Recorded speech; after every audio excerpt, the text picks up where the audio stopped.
basi itakuwa ile 2007 2008 ili kutakuwa ni kama harusi ile itakaofanyika itakuwa balaa zaidi. Jamani, huyu ni mtu kweli? Huyu ni mtu kweli? Na mimi nataka nimwambie Gachagua, hii nchi si yako wewe peke yako. Usipotoshe wa Kenya. Ulikuwa katika serikali, ulikuwa ukituambia wewe ndio mlinzi wa mlango, ulikuwa ukituambia vitu vinavyofanyika viko sawa. Leo hii kwa utepetevu wako uko nje, kwa kunyang'anya mjane haki yake, kwa kunyang'anya mayatima haki zao, kwa kuweka ile siasa za shares, Wakenya wakasema toka nje. Leo unaanza siasa za kugonganisha Wakenya. Nakumbuka hapa na naona kama ameshikana na Ndindinyoro Mheshimiwa Spika.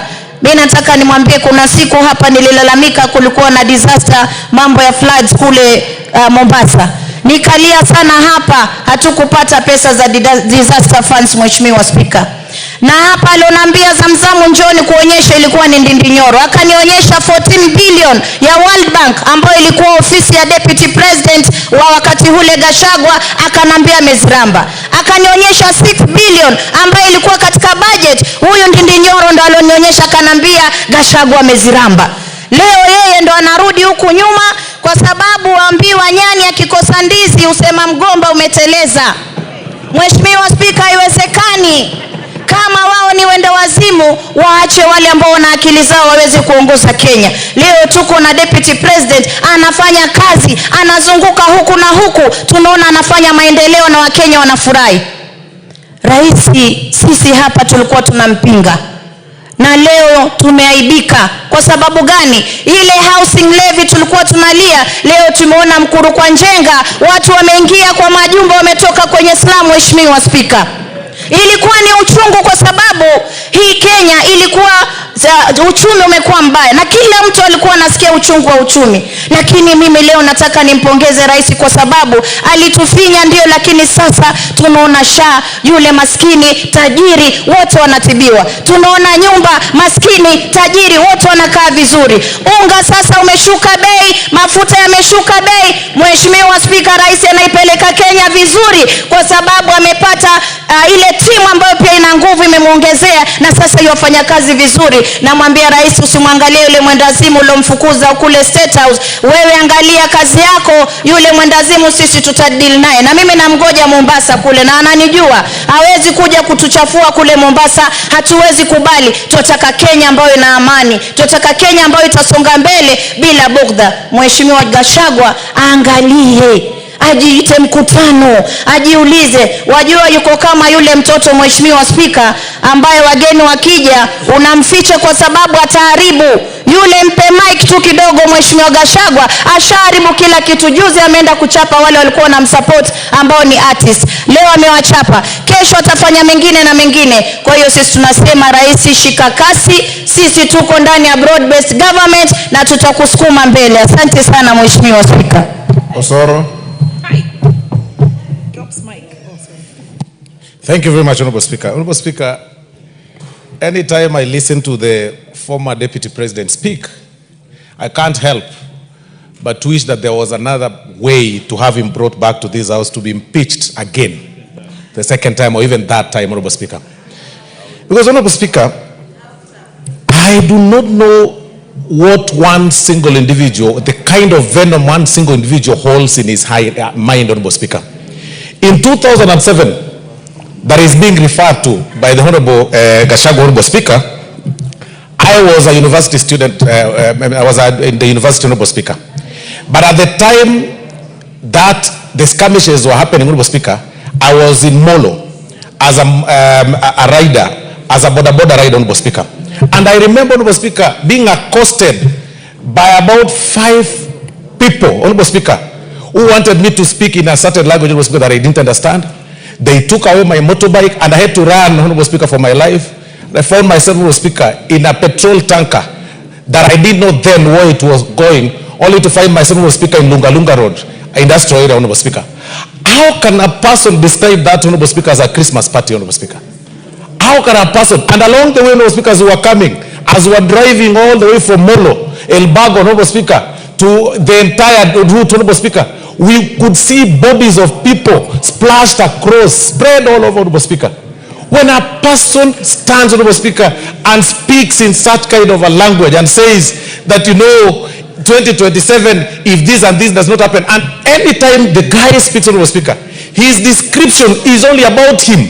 It's issues, it's about him. Honorable Speaker, I think it's about time that we advise him to see a psychiatrist, Honorable Speaker. He needs to see a doctor. He needs to do his mental check, Honorable Speaker. And I think doctors here should refer some very serious psychiatrists, Honorable Speaker, to see to him, Honorable Speaker. Because it's quite unfortunate that anything you speak is about your area. Anything you speak is about your village. Honorable Speaker, that is a disease I refer to, villagitis. That when you wake up, the only place you love is one village. When you speak about one area. When you wake up, you speak, even the meetings hall is from one village, Honorable Speaker. How selfish can an individual be? That any person that does not subscribe to your line of thought is an enemy. Your particular line of thought, be it artists who are working hard for themselves, be it politicians who are, you know, engaged in political associations across, those are your enemies. How selfish can one individual be? From your family, from your home, you are selfish. Where you take over everything that belongs to the late brother's family, Honorable Speaker, because taking advantage of the position that you had. Now, in the political scene, you are extremely selfish. That if you see artists visiting a deputy president, a sitting deputy president, a serving deputy president, Honorable Speaker, you take offense and go out there, complain about them and rant about them. Honorable Speaker, it's about time we call out the NCIC, we call out the National Police Service, we call out the IG for selectively, you know, for being selective on matters, Honorable Speaker, because it's about time Manyora be arrested. The Honorable GACHAGUA should be behind bars for the statements that he made. If those statements, Honorable Speaker, were made in the previous regime, perhaps somebody would be running up and down, Honorable Speaker, with a battalion of lawyers. I think we are too tolerant. I believe even the independent bodies in the Constitution are becoming too tolerant, and they are going to affect this country. I mean, that you are being summoned by a body, a constitutional body, then you refer them through a lawyer, then you know, and tell them, you know, I can't attend, you are this and this. And then when you get arrested, you say it's political persecution. Regarding GACHAGUA, it should be a state guest, Honorable Speaker, latest this weekend. That is a state guest. It should be charged. It should be charged for incitement. It should be charged for, under the NCIC laws, Honorable Speaker. It should be charged, Honorable Speaker, it shouldn't be allowed to run up and down, Honorable Speaker, talking venom and spitting venom and calling everybody all kind of names, Honorable Speaker. These dramas, Honorable Speaker, must come to an end, especially now that you're heading to the election, Honorable Speaker. I beg to support Honorable Judet. Thank you very much.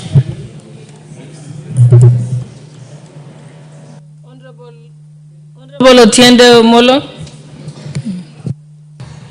Thank you, Madam Speaker.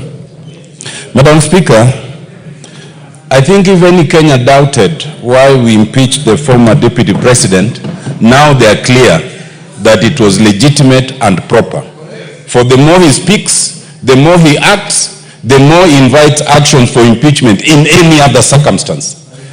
Madam Speaker, it is sad to refer to 2007 and to threaten that we could go back there.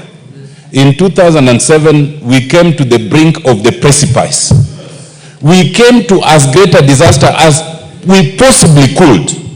And it took the backing down of the Right Honorable Raila Odinga for us to continue as a state and as a nation. No one should refer to those events. And to do so is dangerous. It is because of 207 that we now have a constitution that prohibits that kind of conduct, that kind of speech. It is an express limitation to the speech. It is because of that that we even had Agenda 4 commissions. It is because of that that we created the NCIC. And it is because of that that we have EACC, CAJ, Kenya National Human Rights Commission, and others. Madam Speaker, this is not just about politics. This is about our country. Madam Speaker, it is important to note that we as a House of Parliament, impeach the Deputy President.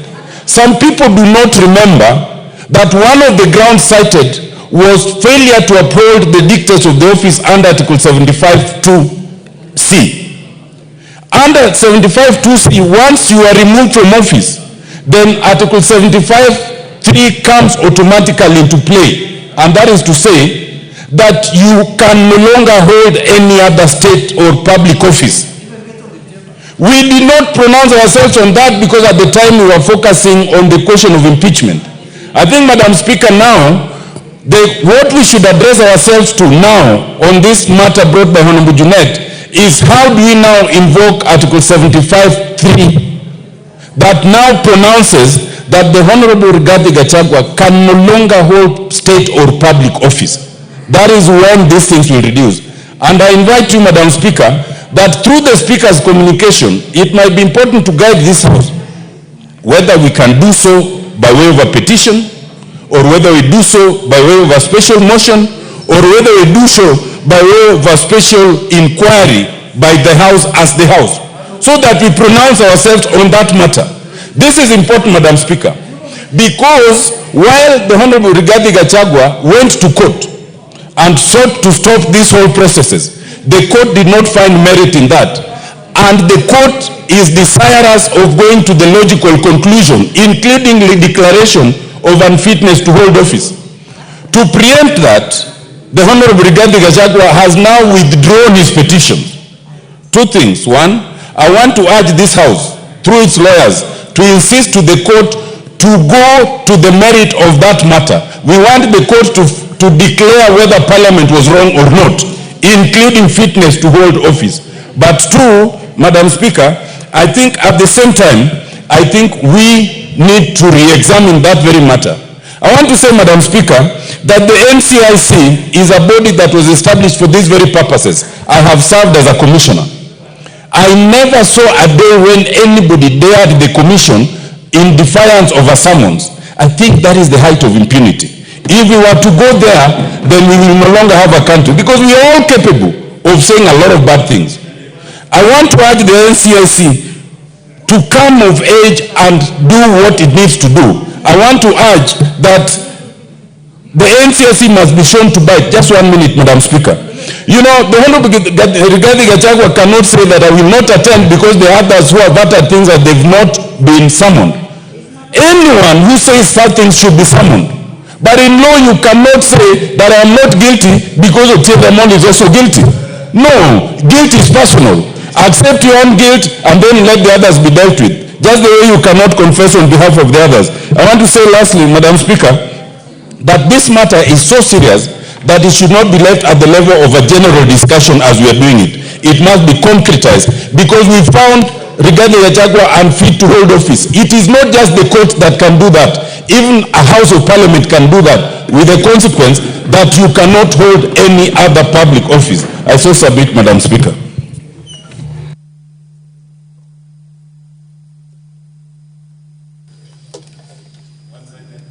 Okay. Honorable Nyamita.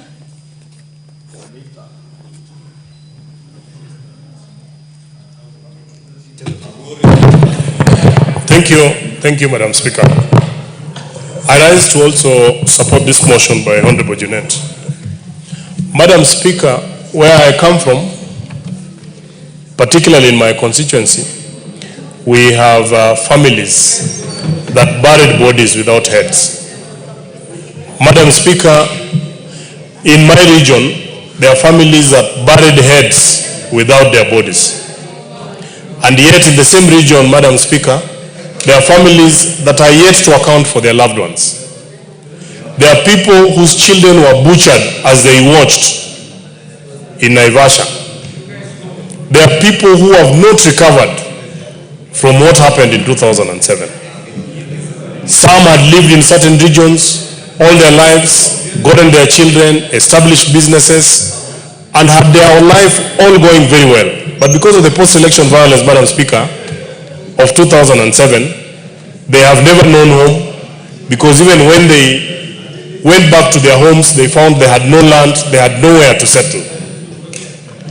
Madam Speaker, today we have IDPs who are yet even to be compensated.